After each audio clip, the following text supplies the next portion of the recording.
इस भूमंडल पर हमारा जन्म हुआ है, तो इस भूमंडल के जन्म से हम कोई अपनी जिंदगी में ऐसा सत्कर्म कर कर चलें, हम अपने जीवन में ऐसा भगवान का नाम जाप कर कर चलें कि हमारी जीवन की सार्थकता सिद्ध हो सके। जम के बोलो, जम के।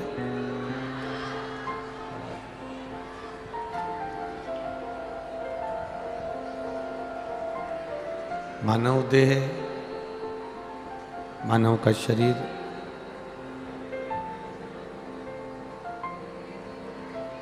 जो मिलता ही केवल भगवान के भजन के लिए है। रहो परिवार के अंदर, मना नहीं है।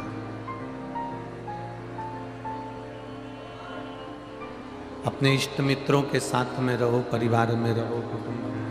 सही समझ में नहीं आ रहा आवाज ही हमको यहाँ पर। इष्ट मित्रों के साथ रहो, परिवार के साथ रहो, कुटुंब के साथ में रहो, रिश्ते नातों में रहो, पर उनके साथ रहते भगवत भजन भी अवश्य करते चलो, भगवत स्मरण भी करते चलो। 84 लाख योनियों में ये अंतिम योनि है। ये मानव की जो देह है, ये 84 लाख योनियों में आखिरी देह है। इसके बाद में भगवान मालिक है।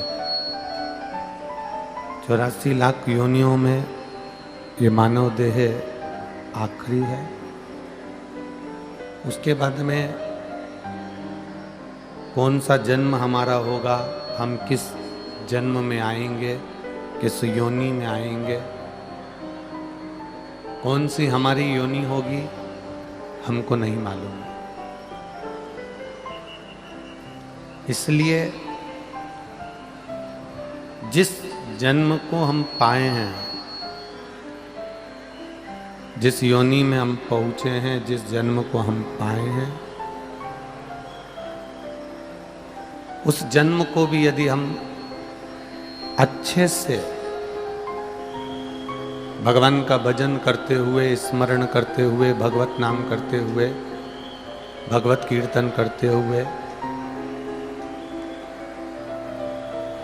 अगर निकाल देंगे तो ये निश्चित है भगवत स्मरण करते हुए हमने अगर अपने इस मानव देह के, आवाज नहीं आ रही है, आवाज के लिए व्यवस्था करिए, पीछे से, यहां से लेके पीछे तक सरी। मानव देह, मानव का जो शरीर है, इस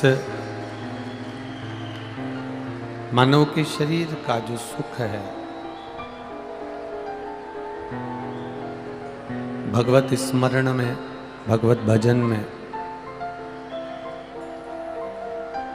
इस शरीर को हमने लगा कर रखा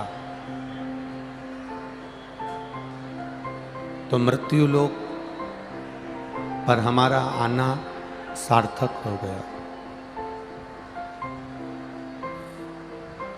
तेरी कृपा बिना न हिले एक भी अणु, लेते श्वास तेरी कृपा से तनु तनु।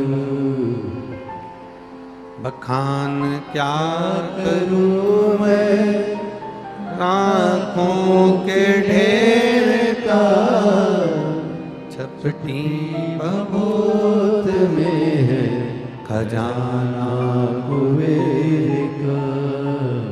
हे गंगाधर मुक्ति द्वार ओंकार तू, भोले ओंकार तू, आयो शरण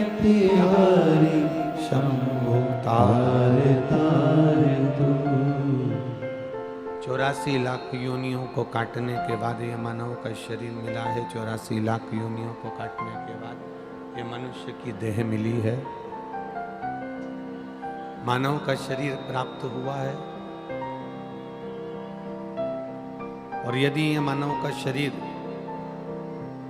हमने व्यर्थ में गंवा दिया तो उसकी कोई सार्थत्वता नहीं है।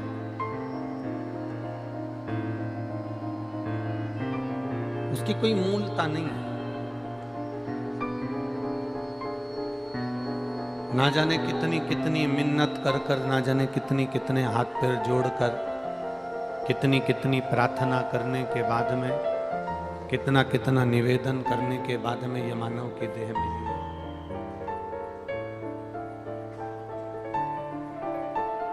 और इतनी प्रार्थना करने के बाद अगर ये मानव की देह मिली और इस मानव की देह को हमने व्यर्थ गमाया तो उसका कोई महत्व नहीं।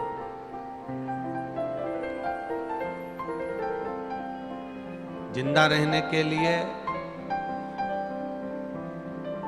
भोजन बहुत जरूरी है। क्या जरूरी है? जम के बोलो जरा। भोजन। जिंदा रहने के लिए भोजन बहुत जरूरी है, पर भोजन से भी ज्यादा जरूरी है पानी। भोजन मिल जाए और पानी नहीं मिले तुम्हें पूरी 2 साल, तो तुम जिंदा रह सकते हो क्या? नहीं। जिंदा रहने के लिए भोजन जरूरी है, पर भोजन से ज्यादा जरूरी है पानी। और पानी से ज्यादा जरूरी है वायु। क्या जरूरी है? वायु। पानी मिल जाए और हवा नहीं मिले, ऑक्सीजन नहीं मिले, हवा नहीं मिले, वायु श्वास को नहीं मिले तो वो व्यर्थ। भोजन, जिंदा रहने के लिए भोजन बहुत जरूरी है, पर भोजन से ज्यादा जरूरी है पानी, और पानी से ज्यादा जरूरी है वायु, और वायु से भी ज्यादा जरूरी है हमारी आयु। क्या जरूरी है? हमारी आयु। वायु चल भी रही है, बड़ा बंगला भी बन गया है, गाड़ी भी घर में आ गई है, बहू भी आ गई है, बच्चे भी आ गए हैं, पोता पोती भी हो गए, पूरे गाड़ी बंगला सामान साज दुकान व्यापार नौकरी सर्विस सब कुछ हो गया। इस व्यासपीठ ने देखा है, कई बार इस व्यासपीठ ने ऐसा देखा कि किसी ने डॉक्टर की पढ़ाई करी, खूब डॉक्टर की पढ़ाई कर कर खूब पैसा खर्च करने के बाद वो डॉक्टर बन भी गया। किसी ने कलेक्टर की पढ़ाई करी, वो कलेक्टर बन भी गया। किसी ने मिनिस्टर के लिए बहुत मेहनत करी, वो मिनिस्टर बन भी गया।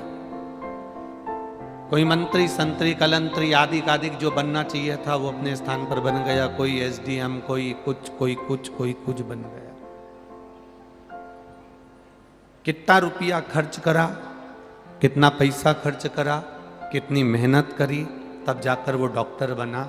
और मालूम पड़े उसको खुद नहीं मालूम कि मेरी आयु कितनी है। और मालूम पड़े पढ़ता पढ़ता इंजीनियर बन गया, डॉक्टर बन गया, कलेक्टर बन गया, एसडीएम बन गया, एसपी बन गया, मंत्री बन गया, पद उन्नति तो कर ली, पर उसको खुद ये मालूम नहीं है कि मेरी आयु कितनी है। जीने के लिए भोजन बहुत जरूरी है, पर भोजन से ज्यादा पानी जरूरी है, पानी से ज्यादा वायु जरूरी है, और वायु से ज्यादा आयु जरूरी है।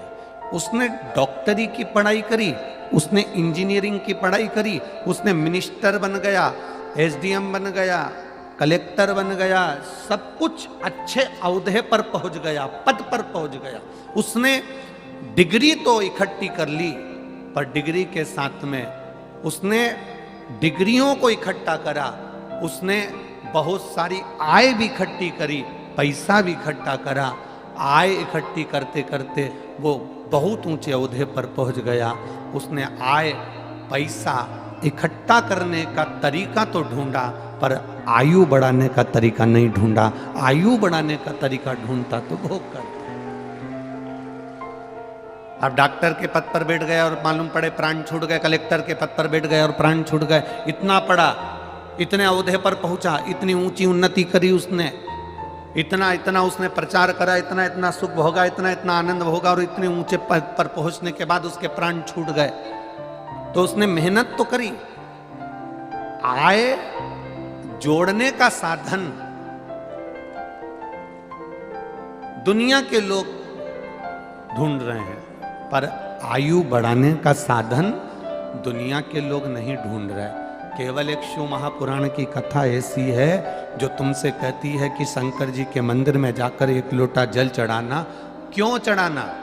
पैसा आएगा घर में, पैसा आएगा तो उसको भोगने के लिए शरीर भी तो अच्छा रहना चाहिए, इसलिए जब जल चढ़ाएंगे तो धन भी बढ़ेगा और हमारी आयु भी बढ़ेगी, दोनों बढ़, धन भी बढ़ रहा है और हमारी आयु भी बढ़ रही है। बोल बम का नारा है। हम दुकान पर बैठकर आय बढ़ा रहे हैं, हम नौकरी ढूंढ कर आय बढ़ा रहे हैं, हम सर्विस ढूंढ कर आय बढ़ा रहे हैं, हम आय बढ़ाने का साधन तो कर रहे हैं, पर आयु बढ़ाने का साधन कैसे करें? अब मालूम पड़े तुम 2 लाख रुपए महीना कमा रहे हो तुम्हारी नौकरी में, अब तुमको यही नहीं मालूम कि तुम्हारी आयु कितनी है, और मालूम पड़ा तुमने कमाया, फ्लैट में दिया, गैस की टंकी का दिया, बच्चों का दिया, इसका दिया, उसका दिया, 2 लाख रुपए तुम कमा रहे हो, तुम्हारी आयु कितनी है तुमको नहीं मालूम। फिर नई कंपनी ज्वाइन कर ली, और नई कंपनी ज्वाइन करी, फिर आपने कोई 4 लाख का पैकेज ले लिया, फिर नई कंपनी ज्वाइन करी, 5 लाख का पैकेज ले लिया, फिर नई कंपनी ज्वाइन करी, 8 लाख का पैकेज मिल गया। आय तो बढ़ी, पर कभी विचार करा कि तुम 8 लाख रुपए महीना कमा रहे हो या 5 लाख रुपए महीना कमा रहे हो, अपने शरीर पर कितना खर्च कर रहे हो? हम कभी ये नहीं कहते कि तुम ज्यादा कमाते हो तो ज्यादा दान कर दो, आप तो अपने ऊपर खर्च करो ना।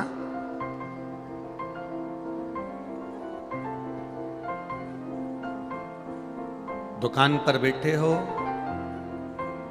भूख भी लग रही है, ग्राहक खड़ा है, तो तुम भोजन नहीं कर पा रहे हो।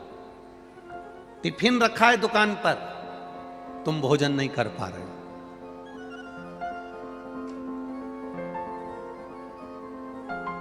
पत्नी फोन लगाकर बोल रही है, सुनो 1 बज रही है, कहां हो, खाना खाने आओ ना, भोजन करने आओ। पति कहता आज ग्राहकी बहुत है, आज मेहमान बहुत आ गए, ग्राहक बहुत आ गए, आज समय नहीं मिल रहा, समय नहीं है मेरे पास में, आज समय नहीं मिल रहा।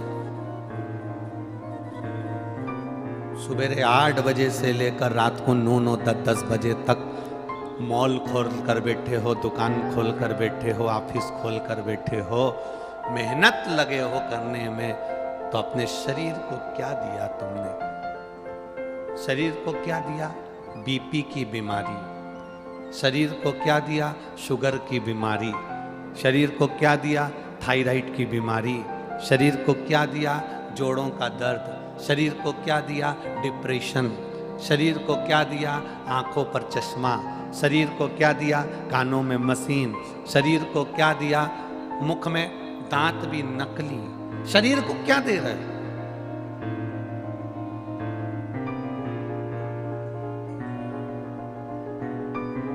दुकान के सामने भिखारी भीख मांगने के लिए आता है, बोलो आता है कि नहीं आता? अरे बोलो जम के, आता है? दुकान के सामने भिखारी भीख मांगने के लिए आता है, वो भिखारी भीख मांगने नहीं आता, तुमको ज्ञान देने के लिए आता है कि मैं 10 जगह से मांगता हूं, उसके बाद भी चैन से सोकर 2 रोटी टाइम पर खाता हूं। भिखारी भीख मांगते मांगते हमको ज्ञान देता है, 10 जगह से मांगता हूं पर भोजन टाइम पर करता हूं, भूख लगी खा लिया, तुम मालिक होने के बाद भी, सेठ होने के बाद भी टिफिन टेबल पर रखा है, पत्नी फोन लगा रही है, नौकर समय पर भोजन करने चले जाता है, 1 बजे सर मेरे को तो खाना खाने जाना है, सर मुझे भूख लग रही है, नौकर चले जाता है और तुम सेठ होकर भी भिखारी से बदतर होकर बैठे रहते हो खाने के लिए। सामने टिफिन पड़ा है, सामने भूख लग रही है, भोजन, भूख को मार रहे हो, एक चाय पी लोगे भूख मर जाएगी, गुटखा खा लोगे भूख मर जाएगी, भोजन, फिर पत्नी कहती है तुमने खाना खाया, मेरे को भूख नहीं लगी, टिफिन भरा कि भरा है, क्योंकि चाय पी पी कर बस सामान तोलते रहे, दिखाते रहे, देते रहे, काम में लगे रहे, चाय पी पी कर आपने अपना भूख को मार लिया। और किसी डॉक्टर से, तुम्हारे स्पेशलिस्ट डॉक्टर से पूछना कि शुगर की बीमारी और बीपी की बीमारी कैसे होती है। हम अपने खाने का समय नहीं बनाते, हमारा भोजन का समय ऊपर नीचे हो जाता है, जिससे शरीर में शुगर और बीपी की बीमारी होना चालू हो जाती है। हम अपने समय को लेवल नहीं कर पा रहे, हम इतना बढ़ जाना चाहते हैं, इतनी उन्नति की सीढ़ी पर चढ़ जाना चाहते हैं कि हमको पलट कर नहीं देखना पड़े। पर निवेदन है, पलटने के लिए तुम्हारी आयु है कि नहीं है ये तुम्हें नहीं मालूम है, इसलिए निवेदन है रोज ऐसी जिंदगी जीना जैसा एक राजा जीता है, खूब फुल एंजॉय से जीवन जी, फुल एंजॉय।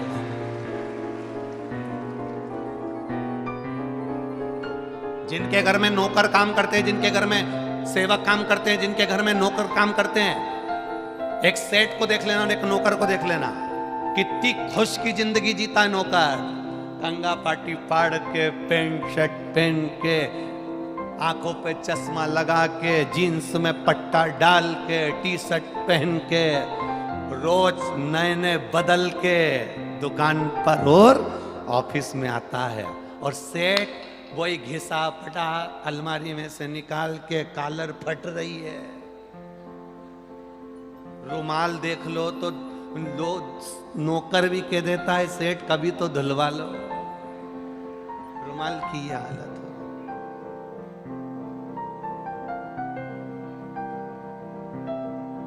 सेठ जी गए, नौकर ने डब्बे में से सामान निकालकर बादाम काजू पिस्ता खा लिया और खुद सेठ दुकान पर बैठा है, 2 बादाम नहीं खा पाता है, 2 बादाम। उससे पूछो किसके लिए जोड़ रहे हो, किसके लिए जोड़ा? पत्नी और बच्चों के लिए? किसके लिए जोड़ा? यहां शिव पुराण कहती है, पूत सपूत तो की धन संचय और पूत कपूत तो की धन संचय। बेटा सपूत होगा 4 चांद लगा लेगा, और बेटा कपूत होगा कितना भी छोड़कर चले जाना वो सब नाश कर दे। आप अपनी जिंदगी क्या जी रहे हो? सास जब देखो जब एक रोना रोती रहती है, घर की बुजुर्ग मां, घर की सास अपनी जिंदगी में एक रोना रोती रहती है, हमने बहुत दुख झेला, हमने हमारी जिंदगी में बहुत दुख झेला। तो बहू के सामने ये रोना काहे को रोना? बहू के सामने बार बार ये बात क्यों कहना कि हमने बहुत दुख झेला? तुम चाहती हो कि तुम्हारी बहू दुख झेले? हमने बहुत दुख झेला। सास से निवेदन है, बहू के सामने कभी मत कहो कि हमने बहुत दुख झेला। अब जो अच्छा समय चल रहा है ना, खूब बेहतरीन डेंटिंग पेंटिंग करके काफी अपनी जिंदगी जी, बार बार काय को रोना रोना, बहुत दुख झेला। अब गया समय, उसको क्यों याद करना? क्यों याद करना? कोई 50,000 रुपए खाकर भग गया, 25,000 रुपए खाकर भग गया, जिंदगी भर उसका रोना रोते रहोगे क्या? 50,000 रुपए ले गया मेरे, 25,000 रुपए ले गया मेरे, 50,000 रुपए, ना ना ना ना। अब तुम ऐसी मेहनत करो कि 4 गुना पैसा कमाओ, और भगवान से प्रार्थना भी करो कि मुझे इतना देते रहना, अगर कहीं का खा के भी भग जाए तो मेरे दिमाग में ना आ जा, इतना दे मुझको साईं, इतना दीजिए जामे कुटुंब समाए, मैं भी भूखा ना रहूं और साधु भूखा ना। बार बार वही रोना रोना कि बहुत तकलीफ में जिंदगी निकली, अब तो अच्छी निकल रही है ना, अब तो 2 रोटी अच्छी मिल रही है ना, तो बेहतरीन चने की दाल को गलाओ, उबालो, पीसो, शक्कर मिला, अब तुम बोल दो। केवल पूरनपोली नहीं, आमठी, अकेली पूरनपोली, और केवल आमठी नहीं, कटोरी में घी, और फिर तरबतर जोरदार और तरबतर कर कर फिर खाओ। अब जो गया दुख का दिन, बहुत देखा देखा देखा, कब तक का हो गया, गया। कल कोई पूछ रहा था, गुरुजी महाराष्ट्र वालों का प्रिय भोजन पूरनपोली है, हम आपसे पूछना चाहते हैं क्यों है? अब हमने कहा हम तो महाराष्ट्र के नहीं हैं, पर इतना जरूर है कि महाराष्ट्र में पूरनपोली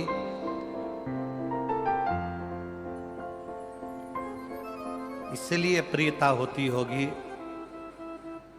ऊपर से कैसी दिखे पर अंदर से मीठे ही रहते हैं मराठी। कैसे? उसकी प्रियता, उसकी मिठास। अपनी जिंदगी को सही जियो। कई बहुएं कह देती हैं हमारे मायके में हम इतने सुख से रहे, हमारे मायके में हम इतने सुख से रहे। मेरी बहुओं से निवेदन है, जो था समय उसको भूल जाओ, अब जो अपना समय चल रहा है उसमें कदम से कदम मिलाकर चलो और कुछ अच्छा कर कर बताओ। कब तक रोगे? सास रोती है कि हमने बहुत दुख झेला, बहू कहती है मैंने मायके में सुख देखा, जब से तुम्हारे यहां आई हूं, जब से तुम्हारे साथ शादी हुई, जब से इस घर में आई, मेरी जिंदगी नरक हो गई। क्यों बोलना ऐसा? भगवान से प्रार्थना करो कि तेरी बड़ी कृपा है, तूने दुख भी लिखा तो थोड़ा लिखा, अच्छा हुआ में शादी कर कर भेजा, मालूम पड़े कहीं दूसरी जगह शादी कर कर भेज देता और वो मदिरा में डूबा रहता, दिन रात जुए में डूबा रहता, गलत गलत नारियों में डूबा रहता और दिन भर नशे में पड़ा रहता। कम से कम तूने ऐसा तो नहीं दिया, दिया तो अच्छा दिया। ये तेरी कृपा है, ये तेरी दया है, ये तेरी उदारता है।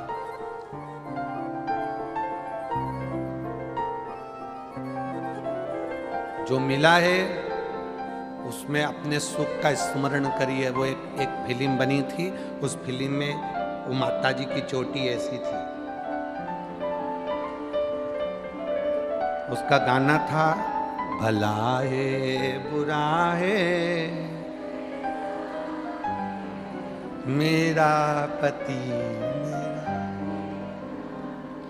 जो मिला है भगवान को धन्यवाद देते रहना। इतना अच्छा घर दिया, इतनी अच्छी सास दी, इतनी अच्छी ननंद दी, इतना अच्छा परिवार दिया। किसी भिखारी के घर में मुझे नहीं भेजा, जो मेरा पेट भर सकता है, 2 रोटी खिला सकता है, उसके साथ भेजा। अच्छा देखो ना तुम अच्छा देखोगे नहीं तो अच्छा मिलेगा कैसे? अपनी आयु बढ़ाने का कार्य करिए। अपनी उम्र कैसे बढ़े, अपनी आयु कैसे बढ़ाई जाए, वो तरीका ढूंढना है हमको। और उसका केवल एक तरीका है अपनी उम्र को बढ़ाने का, अपनी आयु को बढ़ाने का। एक तरीका शिव महापुराण की कथा कहती है, शंकर जी को जल चढ़ाओ तो धन भी बढ़ेगा और आयु भी बढ़ेगी, दोनों बढ़ रहे हैं। और दोनों बढ़ेंगे तो सुख का अनुभव होगा, दोनों बढ़ेंगे। शिव कथा कह रही है।